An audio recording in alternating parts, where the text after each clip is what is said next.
Good afternoon, everybody. My name is Benjamin Mchie. I'm the founder and creator and executive director of African American Registry. I'm working with the Arthur McWatt Fellowship with the Anoka County Historical Society. We're taking one of our youth programs and we're creating a blueprint to give to the Historical Society so that they can use it indefinitely to sort of knit the 21 cities in that county together in the name of more empathy, more familiarity, and the preservation of their stories going forward. What I've got here is I've got some handouts. They've already been electrically sent to Chad for those of you on Zoom, and he'll pass them along. I've got some sitting in my folder that I'll give to everybody in the room here at the Landmark Center. I'm going to be very, very quick with this because I've got two videos that are samples of past work that we've done with the street team, if not now, when.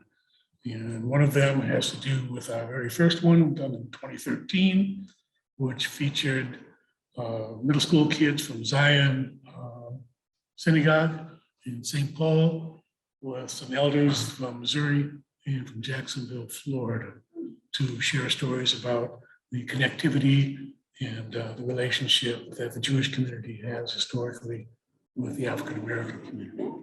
The second piece is one that we did in 2019 that was here in St. Paul again, and it connected the Hmong community with the African American community, primarily through the Hmong Cultural Center and the Eastside Freedom Library. And they're just short exchanges. And the second one, between a young man and an elder in the Hmong community.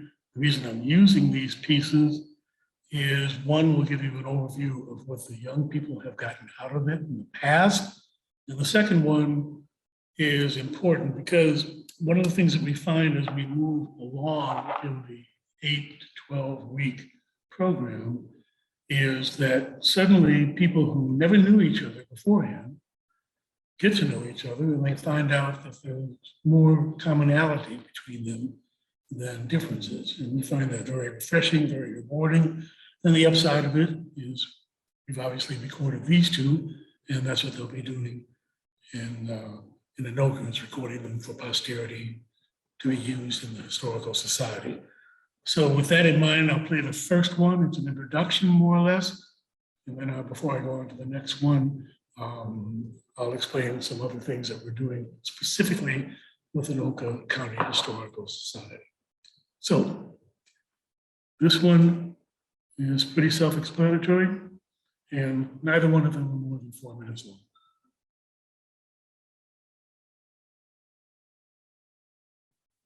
Okay, one moment, please, while I find one more. This is the Street Team St. Paul piece. I bring it up mainly because one of the intangible values or virtues of this program is you just really don't know how or why certain people are going to connect. And a lot of it is because, nobody knows it. But we create a safe place atmosphere. It is structured with a lot of pieces that keep people on task with whatever the syllabus is producing. In this case, for what we're going to be doing this fall in Anoka, it's going to be food and culture. So we're going to be bringing in businesses that make food. We're going to be bringing in young people from Washington School, I believe, in the 6th or 7th grade. And we're going to look at fast food. We're going to look at food from Russia. We're going to look at food from Sweden. We're going to bring in a speaker from the American Swedish Institute to talk about that piece. And my point with how that dovetails into this next video is that innuendo that you never know how people are going to connect comes out very, very well in this piece with the young African immigrant and an elder Hmong person who got to know each other over a 10-week period with one that we did with the Hmong Cultural Center. So I wanted to share that with you. And then if you have any questions, I'd be more than happy to answer them. But I also I want you to know that I do have handouts that are going to be given to you, those of you on Zoom, and that might answer some questions. And there is a way to reach me or Rebecca Dezens at Anoka County Historical Society if you have further questions that you want to convey. So this piece is, it's one of my favorites because I didn't see it coming, and it just warmed my heart because it warmed everybody in the room's heart as well. So here we go.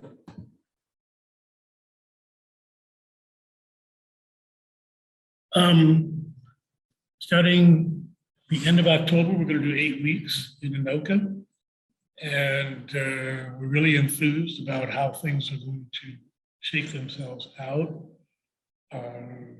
We're going to record through an Anoka community television organization, Quad Cities Communications is going to take care of recording the material that we unearthed in the last quarter of 2022.